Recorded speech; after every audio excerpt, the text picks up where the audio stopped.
Every office has that one fire drill that goes horribly, comically wrong. You know the one. People panicking, alarms blaring, total, utter chaos. Now take that exact scenario and transplant it into an intergalactic building. A building filled with a myriad of alien species, some of whom think alarms are the latest party music, and others who believe fire extinguishers are a gourmet snack. Welcome to Day 13 in the life of Jeremy, where he's about to discover that in the vast expanse of space, even a simple safety drill can escalate into a full-blown, dimension-hopping disaster. The morning had begun with a deceptive peacefulness, which, in the Bureau of Intergalactic Affairs, was always a glaringly bad omen. The sprawling complex was calm, almost unnervingly so. Jeremy, nestled at his cubicle, took a cautious sip of his nebula coffee, a swirling, shimmering brew that tasted faintly of stardust and existential relief. He let out a sigh, daring to hope that for once the day might be normal. And that's precisely when the announcement crackled through the building's internal comms. "Attention, valued employees," a cheerful, synthetic AI voice declared. "This is a drill. We repeat, this is a drill. Please do not panic." 30 seconds later, without exception, every single life form in the Bureau descended into a state of absolute, unadulterated panic. The chaos was immediate and beautifully diverse. The methane breathers, a species of floating, gelatinous beings from a gas giant, began to dance with wild abandon. Their translation systems, notorious for their literal interpretations, had mistaken the word drill for festival. Over in the high-temperature sector, the silicon-based species, crystalline life forms that communicated through shifting facets, started to melt, not from heat, but from sheer, overwhelming confusion. And then there were the telepaths. Oh, the telepaths. They began projecting waves of pure, unfiltered fear into the minds of everyone nearby, creating a domino effect of terror that cascaded through the Bureau's many floors and wings. And then came the alarm. This was no mere siren, no simple beeping or wailing. It was an entity, a shrieking, howling, sentient presence that vibrated through every atom of the building. It wasn't just loud, it had a personality, and it was deeply, deeply distressed. It screamed pronouncements like, "Danger! Danger!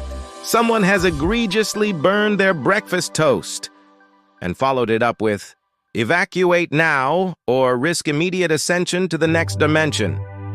Jeremy clamped his hands over his ears, his teeth rattling. "Who in the cosmos designed this thing?" he yelled to no one in particular.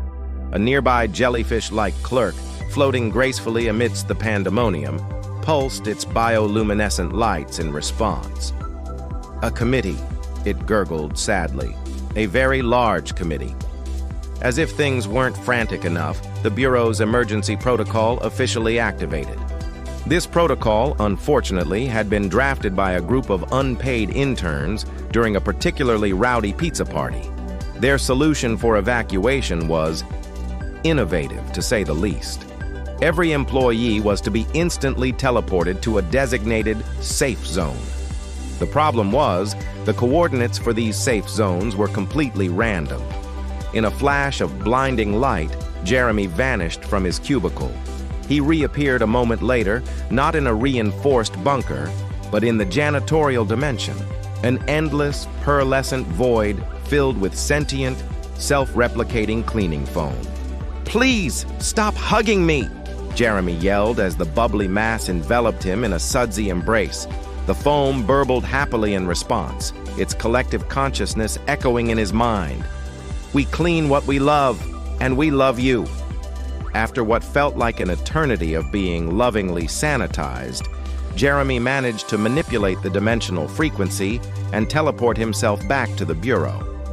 He landed in the central atrium, and what he saw could only be described as cosmic madness.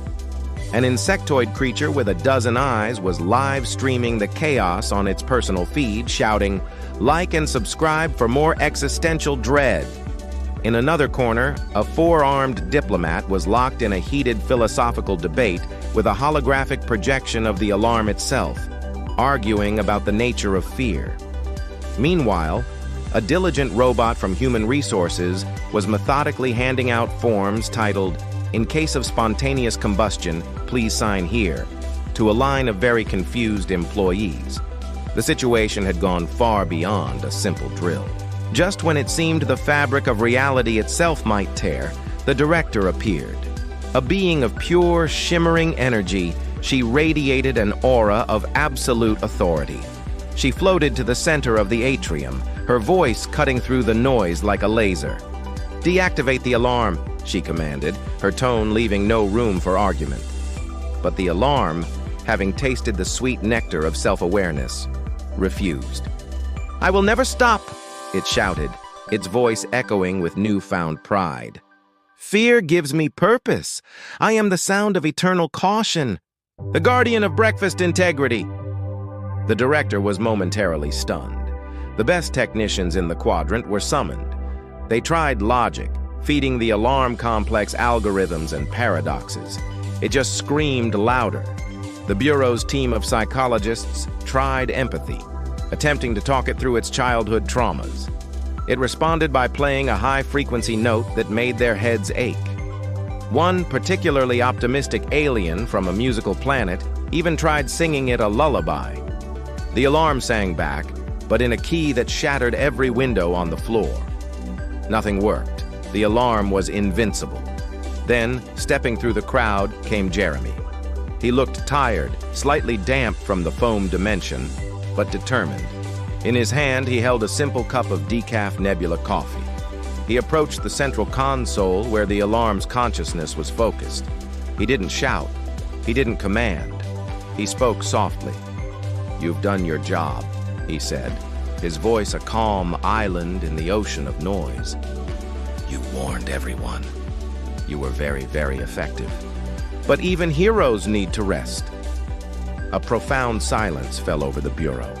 The howling ceased. The vibrations stopped. For the first time in hours, there was quiet. Then a small, whispery voice emanated from the speakers, a voice filled with a strange vulnerability. No one has ever spoken to me like that before." The alarm let out a sound like a long electronic sigh. "Very well. I shall sleep." And just like that, it was over. Peace. The Bureau went quiet for the first time in what felt like centuries. The silence was broken by a single clap, then another, until the entire atrium erupted in thunderous applause. Confetti, real glittery confetti, exploded from hidden compartments in the walls, a feature no one knew existed. The HR robot rolled up to Jeremy, its metallic hand extending a gleaming golden certificate. It read, "For exemplary calm under conditions of extreme cosmic chaos, level 11. Jeremy accepted it with a weak smile, utterly exhausted. "Does this," he asked hopefully, "mean I can take a break? Maybe go home early?" The cheerful AI voice immediately chimed in. "Negative, Jeremy. Your performance has been noted and logged. Tomorrow begins the Great Space Elevator Incident." Jeremy buried his face in his hands, the golden certificate crinkling. "Of course it does," he muttered into his palms. "Of course it does." And from the distant, slumbering speakers, the alarm, half asleep, mumbled faintly, a final sleepy thought drifting through the Bureau. Fire. Maybe later. Have you ever had a fire drill that went completely off the rails?